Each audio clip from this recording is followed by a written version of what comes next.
Welcome back to judiciary अड्डा। मैं हिमांशु तिवारी। अभी तक हम लोग ट्रांसफ़र ऑफ प्रॉपर्टी एक्ट 1882 के सेक्शन 9 तक कवर कर चुके हैं। अब हम लोग सेक्शन 10 देख लेते हैं। ठीक है, सेक्शन 10 और 11 दोनों आप जब पढ़ेंगे तो आपको उसमें काफ़ी सिमिलरिटीज़ लगेंगी। जब तक हम लोग थोड़ा सा उसमें डिफरेंस नहीं समझ लेंगे दोनों सेक्शन को साथ में पढ़ के, तब तक हम लोग क्लियर नहीं कर पाएंगे कि दोनों सेक्शन क्या कह रहे हैं। ठीक है, आगे आप ध्यान से देखिएगा। सेक्शन 10 की पहले हम लोग बेयर एक्ट की लैंग्वेज समझ लेते हैं क्या कह रहा है। जहाँ की संपत्ति, सेक्शन 10 पहले तो आपको याद रखना है, अन्य संक्रामण अवरुद्ध करने वाली शर्तों के बारे में बात करता है। कंडीशन रिस्ट्रेनिंग एलिनेशन की बात कर रहा है। ठीक है, क्या कह रहा है, जहाँ की संपत्ति ऐसी शर्त या मर्यादा के अध्ययन अंतरित की जाती है। संपत्ति ऐसी शर्त या मर्यादा के अध्ययन अंतरित की जाती है, ट्रांसफ़र की बात की जा रही है, याद रखना है। जो अंतरिती, जो ट्रांसफरी है या उसके अधीन दावा करने वाले व्यक्ति को संपत्ति में अपने हित के अलावा अपने हित को अलग करने या व्ययनित करने के आत्यांतिकता शब्दों पर गौर किया जाना चाहिए। एब्सोल्यूट अवरुद्ध लगा रहा है, ये जो रोक होगी कैसी होगी, एब्सोल्यूट होगी, आत्यांतिक लगा रहा है। ठीक है, करती है व्ययनित करने से, क्या क्या, हित को अलग करने से या व्ययनित करने से क्या कर रही, आत्यांतिकता अवरुद्ध कर दे रही, एब्सोल्यूट उसको मना कर दे रही है। वहाँ ऐसी शर्त या मर्यादा शून्य है।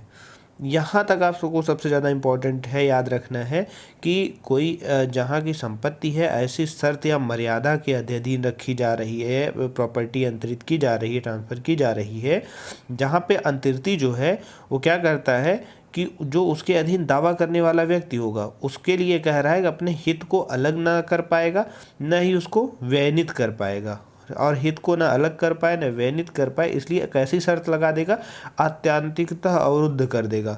तो सेक्शन 10 क्या कह रहा है, जो ऐसी शर्त लगाई जाएगी वह ऐसी शर्त या फिर मर्यादा क्या हो जाएगी, शून्य हो जाएगी, वॉइड हो जाएगी। ठीक है, ना कि ट्रांसफ़र वॉइड हो जाएगा। ये भी याद रखिए कि ट्रांसफ़र यहाँ पे वॉइड नहीं हो रहा है, यहाँ पे कंडीशन वॉइड हो रही। ठीक है, आगे कह रहा है कि सिवाय ऐसे पट्टे की दशा के जिसमें कि वह शर्त पट्टा करता या उसके अधीन। यहाँ से अब आप एक तरीके से देख सकते हैं, यहाँ से क्या स्टार्ट हो जा रहा है, इसके एक्सेप्शन स्टार्ट हो जा रहा है, अपवाद स्टार्ट हो जा रहे हैं। ये नियम यहीं तक था, मर्यादा शून्य हो जाती। अब आगे हम लोग इसके अपवाद देख रहे हैं, किस अपवादित दशाओं में संक्रमण को अवरुद्ध किया जा सकता है, यानी कि संक्रमण जो होगा, ट्रांसफ़र जो होगा, उसको वहाँ पे रिस्ट्रेन किया जा सकता है। ये देखा जा रहा है अपवाद, जिसे हम कहेंगे सेक्शन 10 का अपवाद क्या है, वो यहाँ से शुरू हो रहा है कि सिवाय ऐसे पट्टे की दशा के जिसमें कि वह शर्त पट्टा करता या उसके अधीन दावेदारों के फायदे के लिए किया गया हो। पहला अपवाद क्या हो गया कि अगर दशा पट्टे की है तो वह शर्त कैसी होनी चाहिए कि पट्टा करता या उसके अधीन जो दावा करने वाले व्यक्ति होंगे उनके ये फायदे के लिए हो। लेकिन इसमें भी प्रोविजो लगाए हैं, परंतु है क्या कह रहा है, संपत्ति किसी स्त्री को जो हिंदू, मुसलमान या बौद्ध ना हो, ये तीन वर्ड आपको याद रखने, हिंदू ना हो, मुसलमान ना हो, बौद्ध ना हो, ठीक है, या उसके फायदे के लिए इस प्रकार अंतरित की जा सकेगी कि उसे अपने विवाहित स्थिति के दौरान उस संपत्ति को या उसमें के अपने फायदाप्रद हित को अंतरित या भारित करने की शक्ति नहीं ना होगी। तो ये चीज़ें जो दो हैं ये अपवाद में आ रहे हैं। अभी हम लोग इसको तोड़ के देखते हैं कि इसमें कहा क्या जा रहा है। ठीक है, देखिए जो सेक्शन 10 कह रहा है, सेक्शन 10 में हम लोगों ने जो देखा है, इसमें अगर हम लोग इसके एलिमेंट निकालें, तत्व निकालें, तो क्या हो जाएगा, संपत्ति का अंतरण होना चाहिए। सबसे पहली चीज़ क्या होनी चाहिए कि ट्रांसफ़र होनी चाहिए प्रॉपर्टी की, पहला हो जाएगा। ठीक है, दूसरे में अंतरण पर लगाई गई शर्त जो है अंतरण को पूर्ण रूप से रोकती हो, जो ट्रांसफ़र है उसको एब्सोल्युटली वो क्या कर रही हो, उसे रोक दे रही हो। कि आप ट्रांसफ़र नहीं कर पाएंगे। और रोकना कैसा होना चाहिए, जैसे किसी व्यक्ति विशेष या वर्ग विशेष को अंतरण का अधिकार देने वाली कोई शर्त लगाई दी जा रही है, तब भी वो क्या हो जाएगी, वहाँ पे पूर्ण रूप से रोकी हुई कही जाएगी। दूसरा, अवधि द्वारा अवरोधित शर्त कर दी जा रही है कि आप इतने समय तक नहीं बेच सकते हैं। या फिर क्या कह दिया जा रहा है, अंतरण के ढंग पर रोक लगा दी जा रही है कि आप जो अंतरण का ढंग होगा, restriction on mode of transfer लगा दीजिए, किस मोड में आप ट्रांसफ़र करेंगे। सपोज़ करिए कि आपको प्रॉपर्टी दान देनी है या फिर ट्रांसफ़र करना है या फिर रजिस्ट्री करना है, किसी भी तरीके से मोड में वो अगर लगा दे तो ये क्या कहा जाएगा, एब्सोल्यूट रिस्ट्रेन हो जाएगी कि ये पूर्ण रूप से अवरोधित किया जा रहा है। ये चीज़ आपको याद रखनी है, ठीक है। अभी हम लोगों ने जब यहाँ तक देखा था, उसके बाद हमने क्या कहा था, यहाँ से अपवाद शुरू हो जाता है। तो अपवाद में पूर्ण अवरोध कैसी कैसी दशाओं में माना जाएगा, वो यहाँ की 3 लाइनें बताती हैं, ठीक है। वो क्या कह रही हैं, पहला अपवाद, यदि कोई संव्यवहार अंतरण की कोटि में ना आता हो तो इसके लिए अपवाद मान लिया जाएगा, ठीक है, कि ये जो ट्रांजैक्शन है वो किस में नहीं आना चाहिए, transaction does not come under category of transfer. तो यहाँ ये बात आपको याद रखनी है, एक अपवाद ये हो जाएगा। दूसरा अपवाद हम लोगों ने देखा था, क्या कहा गया, पट्टे की दशा में जो आ रहा हो, पट्टे की दशा में भी दूसरा अपवाद हो जाएगा। तीसरा, विवाहित स्थिति बताएगी, विवाहित स्त्रियों की दशा में। विवाहित स्त्रियों की दशा में आप लोग को याद रखना है कि पुनर्विवाह की दशा में संपत्ति का उसका हित अपने आप समाप्त हो जाएगा, भले ही पत्नी जीवित हो, ठीक है। तो ये बात आपको याद रखना है। और सेक्शन 10 में सबसे ज़्यादा इंपॉर्टेंट क्या याद रखना है कि जो धारा 10 है वो पूर्ण अवरोध को शून्य करती है, ना कि अंतरण पर आंशिक अवरोध को। ये याद रखना, अंतरण पर आंशिक अवरोध लगाया जा सकता है, लेकिन अगर पूर्ण अवरोध लगाया गया है तो उसे सेक्शन 10 क्या करती है, मना कर देती है, ठीक, शून्य घोषित कर देती है। होप आप लोग को ये समझ में आया होगा। अब हम लोग तुरंत सेक्शन 11 को समझ लेते हैं, ठीक है। सेक्शन 11 आपका क्या कह रहा है, पहले इसकी बेयर एक्ट की लैंग्वेज देखते हैं कि ये कह रहे हैं कि श्रेष्ठ हित के विरुद्ध निर्बंधन, ठीक है, रेस्ट्रिक्शन रिपुग्नेंट टू इंटरेस्ट क्रिएटेड। क्या कहा जा रहा है, जहाँ की संपत्ति के अंतरण पर, जहाँ की संपत्ति के अंतरण पर उस संपत्ति के किसी व्यक्ति के, उस संपत्ति में किसी व्यक्ति के पक्ष में हित आत्यांतिकतः सृष्टि किया जाता है। इंटरेस्ट कैसा दिया जा रहा है, एब्सोल्यूट इंटरेस्ट दिया जा रहा है, किंतु क्या हो रहा है, अंतरण के निर्बंधन निदेश, ठीक है, किंतु अंतरण के निर्बंधन निर्देश करते हों कि वह क्या निर्देश कर रहे हैं, वह ऐसे हित का किसी विशिष्ट रीति से उपभोग करें। अब ऐसी शर्त लगा दे रहे हैं कि आप किसी विशिष्ट रीति से या फिर किसी उपयोजन के लिए उपभोग करें, वहाँ वह ऐसे हित को ऐसे प्राप्त और व्ययनित करने का हकदार होगा मानो ऐसा हित कोई निर्देश था ही नहीं। मतलब अगर वो कह दे रहे हैं कि आप जो है कोई विशिष्ट रीति बता दे रहे हैं या फिर उपयोजन बता दे रहे हैं, उपभोग बता दे रहे हैं कि आप ऐसे ही इसका उपभोग करोगे, तो वो जो कंडीशन लगा रहे हैं वहाँ वो कंडीशन क्या हो जाएगी, वॉइड हो जाएगी, वो शून्य हो जाएगी, कि वो ऐसा ट्रांसफ़र माना जाएगा कि उसमें कोई शर्त लगाई ही नहीं गई थी। जैसे उदाहरण के तौर पर अगर हम लोग देखें तो एक उदाहरण इसमें देखा जा सकता है कि मान लीजिए एक अ है और ब है। आ जो है बा के पक्ष में कुछ संपत्ति का पूर्ण दान कर देता है, गिफ्ट देता है आ जो है बा को, ठीक है, पूर्ण दान करता है। अब और आगे क्या होता है, और यह निर्देश दे देता है, एक कंडीशन लगा देता है, एक निर्देश दे देता है कि उस संपत्ति में बा ही रहेगा जिसे दिया जा रहा है। यहाँ दान पूर्ण है, क्यों, क्योंकि यहाँ पे जो दान किया गया था वो कैसा किया गया था, पूर्ण दान किया गया था। और जो उसका आरोपित निर्देश हो गया, जो निर्देश लगा रहा है कि आप ही सिर्फ इसमें रहेंगे। सपोज करिए हम आपको एक प्रॉपर्टी दान कर रहे हैं और ये कहना सिर्फ इसमें आप ही रहेंगे, तो ये जो दान है, पूर्ण दान कर रहे हैं, ये वैलिड है, ये मान्य है। लेकिन इसके साथ अगर हम ये शर्त लगा रहे हैं आप ही सिर्फ इसमें रहेंगे, तो ये जो शर्त है वो मात्र शून्य हो जाएगी।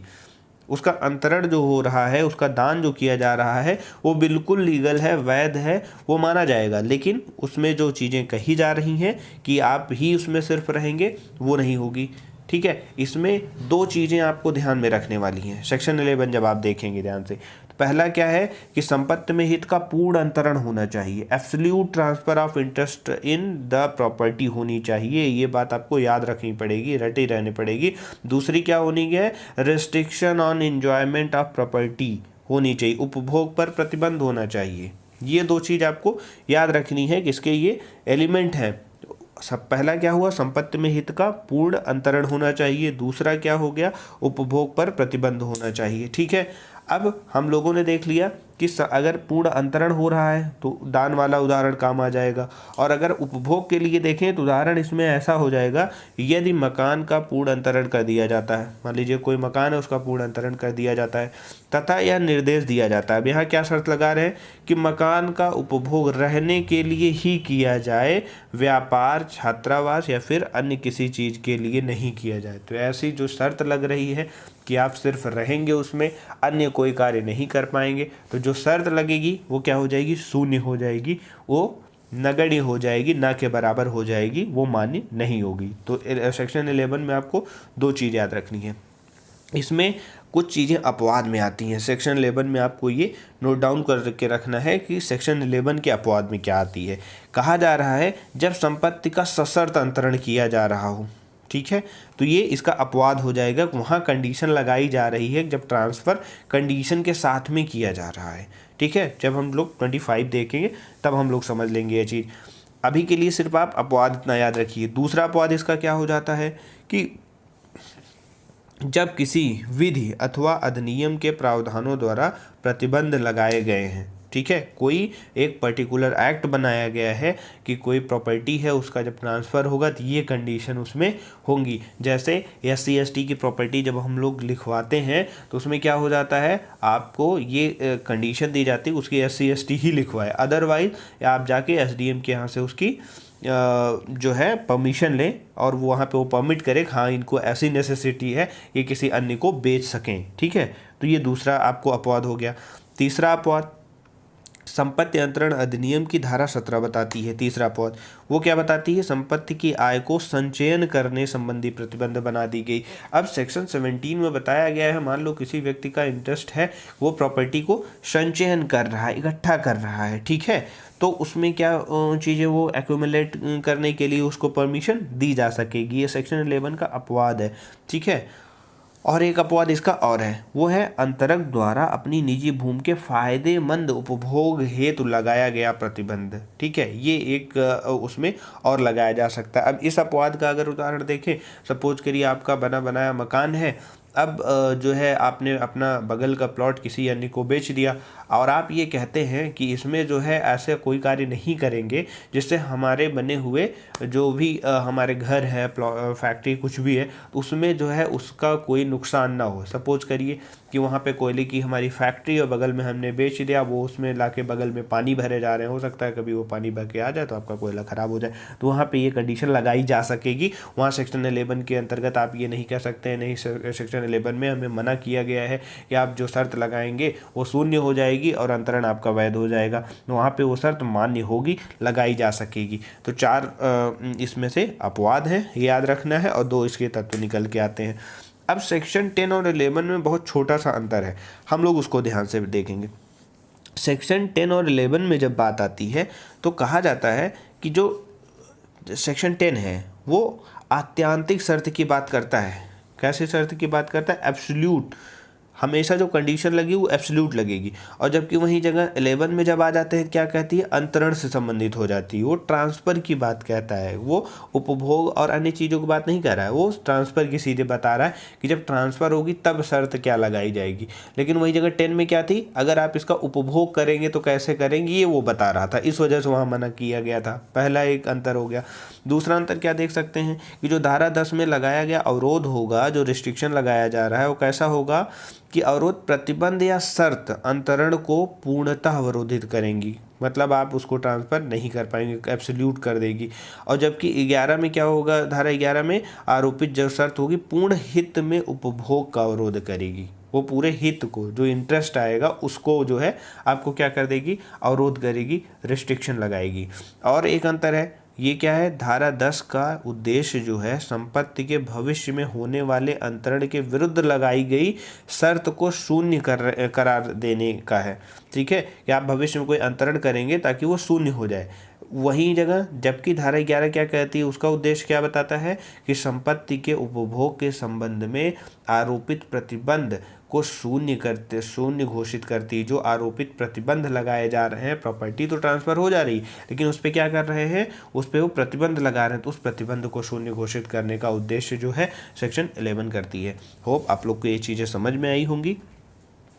छोटा सा सेक्शन है अभी सेक्शन 10 और 11 आपको याद रखना है, ये मेंस के क्वेश्चन बनते हैं, इस पे आपको ब्रॉड नॉलेज होनी चाहिए। अब हम लोग आगे देखेंगे सेक्शन 12, जो कि मात्र प्री पॉइंट ऑफ व्यू से इम्पॉर्टेंट है, बट आप ये 10 क्वेश्चन में जो है मेंस में लगा देते हैं कई बार, तो इसको भी आप ध्यान रखेंगे।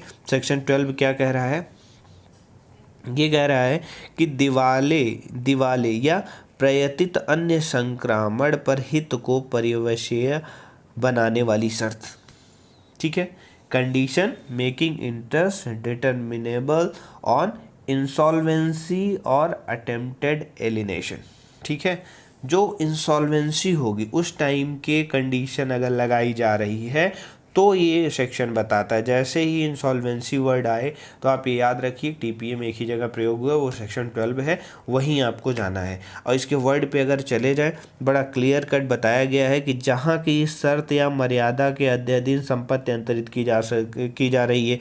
कैसे की जा रही है, कंडीशन कैसी हो रही है कि किसी व्यक्ति को या उसके फायदे के लिए आरक्षित या दिया हुआ उस संपत्ति में का कोई भी हित व्यक्ति के दिवालिया होने पर, कब, दिवालिया होने पर, या उसके अंतरण या व्ययन करने का प्रयास करने पर। दो चीज़ बताई गई, या तो दिवालिया हो जाए व्यक्ति, या फिर जैसे वो अंतरण करे या फिर व्ययन करने का प्रयास करे समाप्त हो जाएगा, तो वहाँ कह दिया गया ऐसी शर्त या मर्यादा क्या हो जाएगी, शून्य हो जाएगी, वॉइड हो जाएगी, कोई महत्व नहीं रखेगी।